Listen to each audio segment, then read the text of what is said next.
Well, all that mulch that's available in Oklahoma City couldn't come at a better time. We decided to take a look at the wheat field across the road from the Oklahoma Gardening Studio and just see how dry it has been. You know, we haven't had significant moisture since early October, and mulching plants and remembering to water them is one of the most important things you can do right now.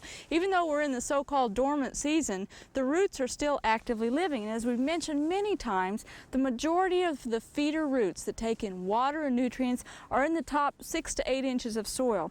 Well, we're down about 11 inches into this hole and it's bone dry, and that tells me that we've got to add supplemental moisture around our lawns and gardens to avoid winter damage and avoid the heartbreak of having to replace a lot of those plants come spring. The reason for that is moist soil is going to be able to transfer heat to the plants better. As we mentioned before, their roots remain active on into early January, absorbing water and nutrients, and it's very important to maintain that moisture. A lot of the winter damage that we can get, particularly on broadleaf evergreens, occurs because we've not provided enough moisture to them. And this is especially so around the foundations of our houses where we may forget to water from time to time.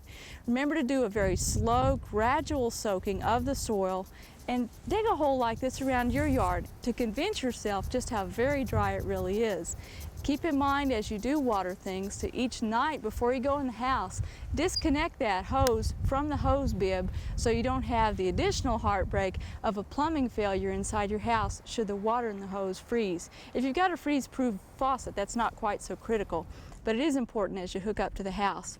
Well, I'm going to fill this hole back in and we're going to get busy watering over in the studio garden because it looks like we're going to continue to have quite a bit of dry weather this winter as we go along.